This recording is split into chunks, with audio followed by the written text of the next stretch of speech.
tomorrow is the draft. And, if Stephen Ross didn't get caught tampering, we'd have a pick. But that being said, there's a few things we need to talk about and some strategy.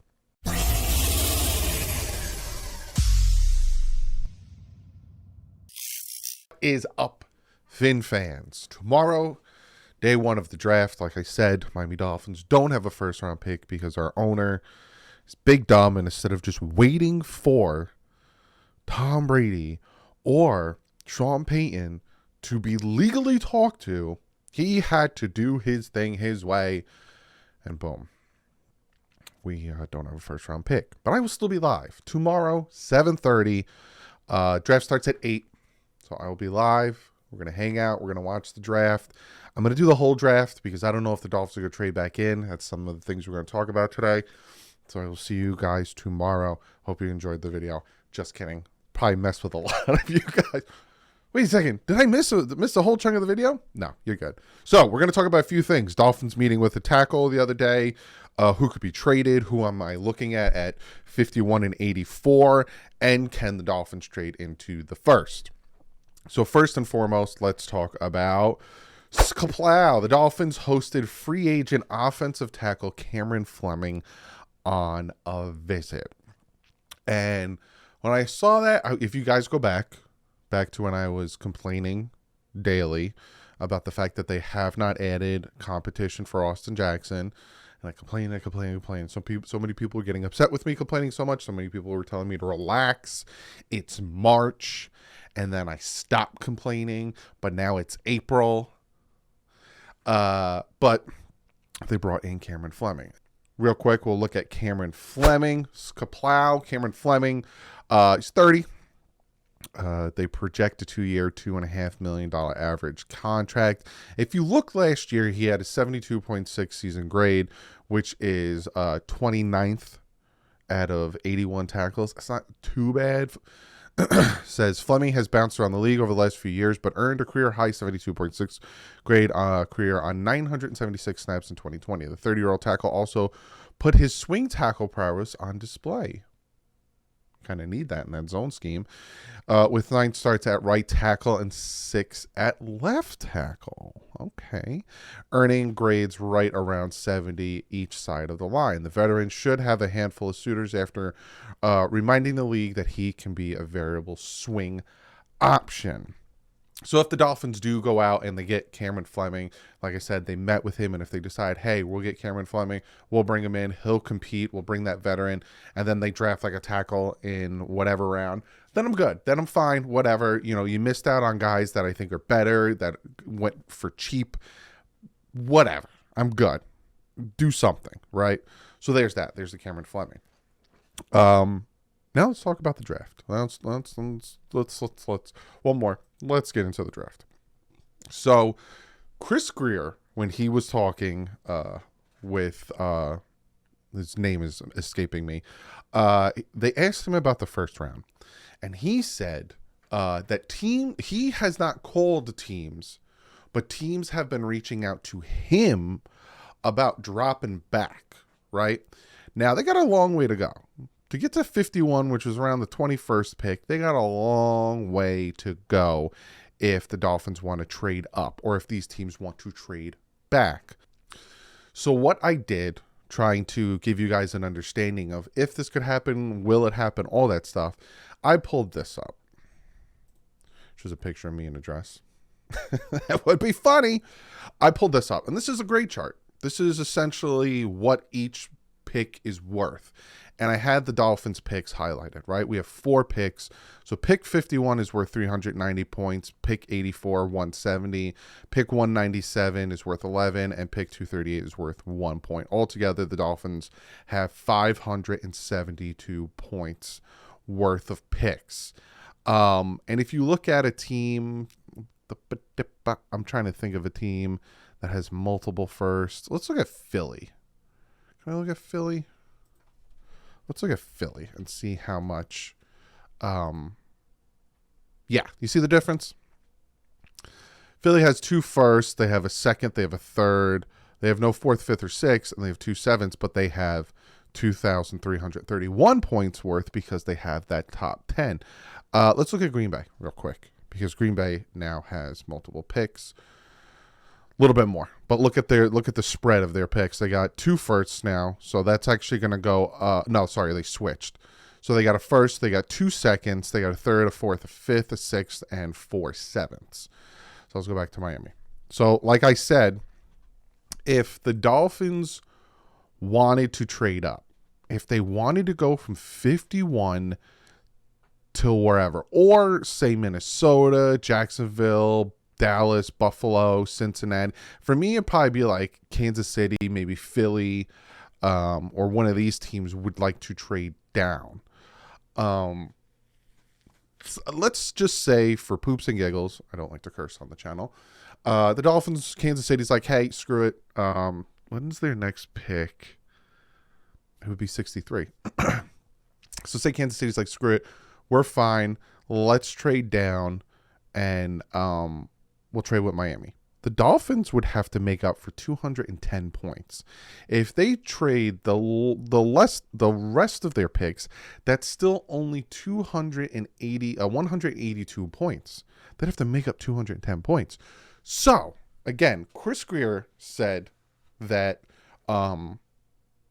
essentially, people have reached out to me about trading back. I haven't reached out to anyone about trading up, blah, blah, blah. And if that's the case, then these teams would have to, because what I'm hearing, again, we're talking draft strategy, so I'm going to be a little bit all over the place. What I'm hearing is there's probably about like 16 blue chip first round talent in this draft, meaning, 16 of the guys that are going in the first round are like bona fide first round talent. They're bona fide, Justin Jeffersons, there's bona fide Josh Allens, there's bona fide Justin Herberts, there's bona fide, legit first round talents that they're going to be something good. I'm going to take them in the first round. There's only like 15 or 16 of them. But again, things could pan out, because I can name 1,000 players that were taken in the second, third, fourth round that turned out to should have been first round talent. But from what they're saying right now, that's how it is. So a lot of the guys from like 18 down probably want to pick up more picks and trade back. But again, to call the Dolphins, you're probably not going to get much. You're probably going to get like our second and third, but then that's it. And then the Dolphins kind of screw themselves. So I don't see the Dolphins trading up. I just wanted to talk about that real quick, kind of show you how difficult it would be and how they'd have to give picks from next year. But again, the Dolphins don't have a third and a fourth next year because of the tampering and the Bradley Chubb trade. So for the Dolphins to trade up, it would have to cost some things that weren't draft picks. That being said, we are now going to get into the other part of this video where I talk about who could be traded. Now, the Miami Dolphins don't have a fourth and a fifth round pick, and Cedric Wilson Jr. is an odd man out. They bring in Robbie Anderson. I'm calling him Robbie Anderson. I'm not calling him Chosen. I'm calling him Robbie Anderson. And I think you can get a fifth. Right? I think you can get a fifth, possibly a fourth, maybe a late fourth, right? You got Dallas, you can maybe get 129. Baltimore's 124. Kansas City's 134. That's like the second to last pick in the fourth round. I feel like you can, for Cedric Wilson Jr., you can get that. Like Kansas City 134, I'd be happy with that. Send Cedric Wilson Jr. over. Get 134. I think that'd be pretty good. Then Dolphins have 3 picks in day 2. No, day 2 is just round 2 and 3. Day 3 is 4, 5, 6, and 7. Or even, like I said, a fifth. Again, Green Bay, 149. Baltimore, again, 157. Those are the teams that are wide receiver needy. Kansas City, Baltimore, Green Bay, Indy. These teams, you could probably make a move in that fourth or fifth round and try to trade Cedric Wilson Jr. Now I'm going to talk about something that's probably going to piss a few people off, and I need to put a disclaimer. Good thing I have this ready to go. I got to put a disclaimer. I don't want this to happen. I don't want this to happen. And I'm not telling you I want this to happen, and I'm not telling you it's going to happen. But I'm just throwing it out there, and I'm just preparing you if it does happen. I don't want you to freak out. That being said, if the Dolphins did want to get to the first round, there is a way they can do it without trading picks. And this guy, I don't want it to happen, so I don't even want to say it. Christian Wilkins. They're trying to get a contract extension, and if they can't get a contract extension, they could let him play on this deal, the 5th-year option, or they could trade him and get a first-round pick for him, a late first-round pick. Minnesota, it's where Brian Flores is. He knows he could trade Christian Wilkins and to Minnesota for 23, get Dalvin Cook, and we send our third. So then we got a first and a second, not a third. There's options, right? Now, again, I'm not saying I want it to happen, but there is a realm of possibility that they do trade Christian Wilkins if they do want to get into the first and not have to trade a second or a third and then have a first, second, third still can put players on this team. Because, again, it's about the contract extension and that they're still haven't gotten one. And I don't know if they're going to. So I just wanted to put that out there. Take a deep breath. I'm not saying I want it. I'm not saying it's going to happen, but it's a possibility. Now let's talk about who I want. Now, I normally can say one person, right? I want this guy. And then I get crushed, right? Every year during the draft, you guys ask me, who do you want? Who do you want at 5, Doug? Do you want Tua? You don't want Tua. Or any of that stuff. And I always give you 3 or 4 guys because I don't feel like putting all my eggs in one basket and then we don't take them and we're crushed. When the draft, we took Christian Wilkins and everyone wanted a certain player and everyone wanted a quarterback at that point. And then we took Christian Wilkins and people were pissed. I remember that live stream. People were like, oh my God, pissed. I don't do that to myself. So at 51, I got a bunch of people here because there's options at 51, right? And if 3 or 4 of these guys are still there and Detroit wants to jump up and we want to trade back and then give us a 5th, I'm totally down with that. But first on my list is Jack Campbell. I want Jack Campbell oh so very bad. I think Jack Campbell is going to be and I'll say it one more time, a very good linebacker. I think he would be absolutely perfect in this scheme. I like his play style. I like just Jack Campbell all day, every day. Now, will Jack Campbell be there at 51? I doubt it. I could see Pittsburgh taking Jack Campbell. I could see Detroit, Washington, New England, Green Bay. I could see so many of these, New Orleans, Seattle. So many teams taking Jack Campbell ahead of him. And again, Pittsburgh has 2 picks before the Dolphins. He might go there. Tampa Bay is right before the Dolphins. And Devin White already wants to be traded out of there. We'll love it. I can see Chicago trading in front of Miami to try to get Jack Campbell.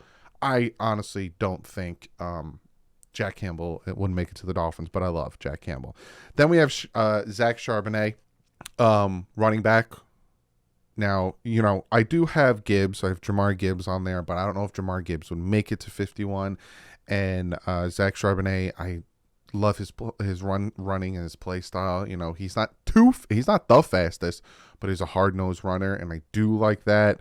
And then when it comes to tackles, Cody Mauch, I like him. I think he could be really good there.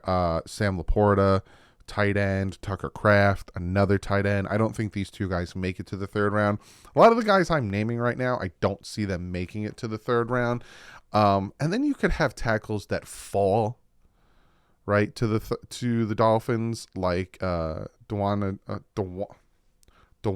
Jones. I don't know why I couldn't get his name out. He could possibly fall. Then you have Matthew Bergeron, who they could take, but it would, he's 65, they could take him. But that's where I'm thinking there, right? The needs. You take the best player available, but to me, the needs are tight end, running back, tackle. And again, I like middle linebacker. So I wouldn't be upset if the Dolphins did take, say they don't go Jack Campbell, say they go Drew Sanders, or say they go Trent Simpson at 51. I wouldn't be that upset with that, because to me, I think if Tyndall pans out and then you have another young, stud middle linebacker, then all of a sudden one of our weakest spots on the defense isn't that weak anymore. So I wouldn't be upset with that. But again, tackle, running back, tight end, and to me, middle linebacker. One of those four is taken at 51, I'm good. And then looking at 84, right? If they don't take Devon, I don't want to butcher his last name, Achane? I butchered his name. I know the Dolphins seem interested, from what I'm hearing, in him. He ran a 4.32. Just incredibly fast. Imagine 4.32 at your running back. You have the speed of Tyreek Hill. You have the speed of Jalen Waddle. You have the speed of Braxton Berrios. And then you have the speed of Robbie Anderson if he makes the team. Just ridiculous. And I know, real quick, when it comes to pick 51, why didn't I say Darnell Washington, right? A lot of guys and a lot of people are like, Darnell Washington, 21 years old, 6'6", 264, ran a 4.64. Why don't you want him?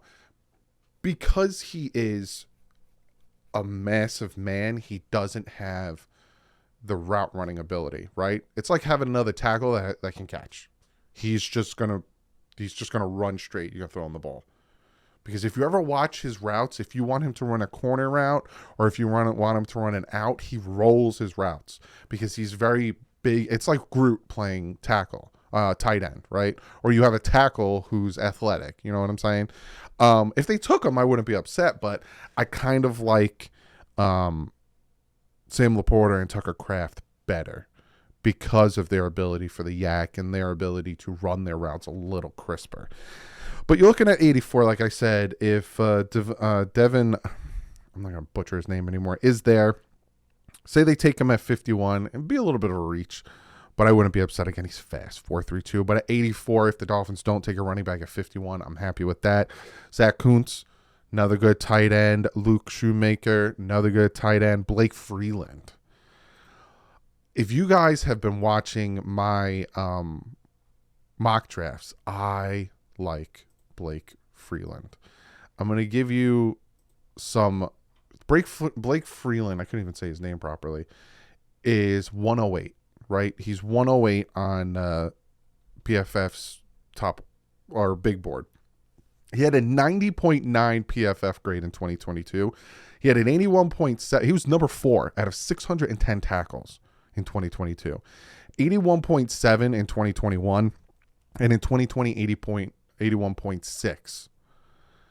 He is 6'8", 302 pounds, and he ran a 4.98. Freeland is a high-end athlete at the position who has a unique skill set to develop that showed in the run game, where he earned an 87.9 grade in 2022. He unfortunately has serious play strength concerns that showed up in a big way at the Senior Bowl, and that's why he fell. So if the Dolphins can get Blake Freeland in the 3rd round, I'd be very happy, right? In that 2nd round, you get your tight end, you get your linebacker, you get your running back, whatever. And in the 3rd round, you take Blake Freeland. Or if you can't get him, if he's gone before that, Wanya Morris. I do like Wanya Morris. He had a 76.6 PFF grade in 2022. Not as good as Blake Freeland. Morris has the movement skills and length of an NFL tackle, and he has shown intriguing development over his career. He saw his pass blocking grade go from a 20.9 his first year as a starter with Tennessee in 2019 to a 73.9 this past fall with Oklahoma. He's 6'5", 307, ran a 5.1. He's a senior. So Blake Freeland is younger by a year. Not much young, not much. But Blake Freeland, Wanya Morris, those are guys I'd like in the 3rd. So overall, I'm going to keep this list when we watch the draft on Friday, and I'm going to keep an eye on Blake Freeland. Hopefully he's still there. That's what I would do. If I'm the Dolphins 3rd round, I'm taking Blake Freeland. Again, his Senior Bowl, he might have fallen, so the Dolphins can get him at the 3rd round. And in that 2nd round spot, I'm taking a tight end, or I'm taking a running back or a linebacker. Again, if Jack Campbell's there or whatever. So very, very, very interested in those players. But comment below. Who do you want the Dolphins to take at 51 and 84? Do you agree with me that you want Blake Freeland at 84 and then take BPA at 51? Comment below. Very interested to hear what you guys have to say. And I will see you guys tomorrow at 7:30. Start of the draft is at 8, maybe 7:45, depends on the baby, because I have to put the baby to sleep before I come on live. But comment below, let me know what you guys think, and I will see you tomorrow. I will put the live stream up tomorrow, like around noon, 1 o'clock. You guys can hang out in there, chat, talk draft stuff, and then, like I said, I'll be live 7:30, 7:45. But like usual, stay classy. Offense up.